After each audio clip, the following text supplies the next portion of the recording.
So today we're going to be talking about the ultimate thirst trap. You trying to fill your car up with gas at the gas station. Let's get into it. What's going on? I'm Scott with Koenig, and there's no doubt that when you've pulled up to your gas station recently, you've probably noticed that things are not exactly what they used to be. They're different, they're more expensive. In fact, they're a lot more expensive. So there's some things that you can do to your car to make sure you're getting the best fuel economy. We're gonna run through a few of those things and then explain some other theories that you probably may or may not already know. But let's get into it. Let's talk about vehicle weight. If you can reduce it, you'll definitely increase your miles per gallon. How much? Well, that's left to be determined. It just makes sense. If you end up getting rid of those, two 15-inch subs that weigh a few hundred pounds in your trunk, throw them out there, maybe Ice Cube will cruise around, pick them up, pimp your ride, then you'll be able to save a little bit of a fuel economy. You could also do things like taking the jacks or tool sets that you kind of lug around and, the stuff that stays in your trunk that you never ever use, you can get rid of that stuff. It all may make a difference. Remember, less weight, less energy required to move it forward. So since we're talking about weight, it's obvious that we're going to talk about the next point, which is making sure that you have the lightest weight wheel package that you can. Yes, this is the time where having a lightweight wheel will help you, and not just in the performance aspect. It will help you achieve a greater fuel economy. And the reason that is because the more rotating mass, the more energy and the more fuel it will take to get that mass moving. So by removing that rotating mass and trying to lower the weight there, you're gonna really see that. And that really kind of goes with any part that's connected to the engine, right? If you have a lighter weight drive shaft, if you have a lighter weight flywheel, if you are able to ditch the AC,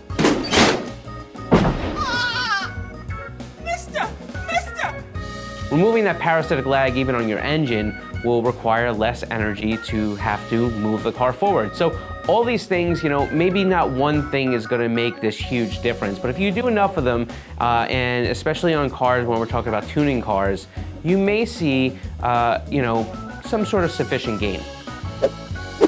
So we just did wheels, let's move on to tires. This is probably one of the most underrated things that you can do to make sure you get better fuel economy, and that is making sure that your tires have proper air pressure. Why is it important for fuel efficiency? The reason why is because the less tire pressure that your car has, the more force it has to use to go down the road and making you use more of your gas. So to get from A to B, make sure that your tire pressure is on point.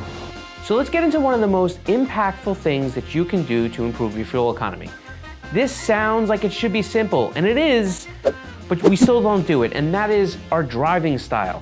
See, the thing is, if you can control your driving style, you can avoid really pounding down that right foot on the gas pedal, you're gonna see some MPGs and they're gonna go up, and that's a good thing. Try not to go super high on the RPMs. You wanna make sure that you keep the foot light. Try not to do a lot of cruising that's gonna be above the speed limit, okay? I believe it was Nixon lowered the speed limit, and that was because it was actually a way of saving fuel economy during the last great fuel crisis. City Manager George Schrader has urged the City Council to reduce speed limits from 60 to 50 miles an hour on all expressways within Loop 12 if motorists refuse to conserve gasoline by voluntarily slowing up. Keep that in mind. I know it sounds like it should be super intuitive, but it's not. And unfortunately, a lot of our habits kind of push us into losing fuel that we could actually save. So because we're in the performance industry, we can't neglect this topic, and that is being able to tune your way to a better MPG. It's a very small area that you can get away with. Now, if your car is not tuned correctly, then obviously it will help a lot. But if your car is already relying on the feedback from the vehicle's oxygen sensors, or there's a target, kind of target air-fuel ratio table that it's working on, for the most part, you're gonna be able to attain the best fuel economy just through the fact that you're gonna have oscillating O2 sensors. It's gonna constantly try to bring you to that stoichiometric 14.7 to 1 air-fuel ratio, where everybody kind of uses as the Bible for the most fuel-efficient range. Look, these vehicles have come light years from where they were before. These new vehicles, things like direct injection, they make it possible for them to get more fuel economy out of them. And kind of, if you want to go look, it's really actually very interesting. Direct injection is one of those things where by putting the injector deep down near the combustion chamber, what they're essentially be able to do is point the fuel injector toward the spark plug. And when they do that, they can use less fuel to still get that same kind of combustion. And that's how directed injection ends up being more fuel conscious than our standard part where they were in the fuel rail and kind of spraying into the intake manifold. So it's a complicated issue. I don't want to leave the tuning thing off of this because I know a lot of people say, oh, we could just tune your car. My experience, again, personal opinion, my experience is that when it comes down to tuning vehicles, you can make them more fuel efficient, but not miles more fuel efficient unless the car already was really bad. So, look, keep that stuff in mind. I hope they all help, but look to our other points above. They seem simple. They seem like you've heard them before. You probably have. Make sure you do them. Now is a good time because you're gonna need to keep as much money in your pocket as possible.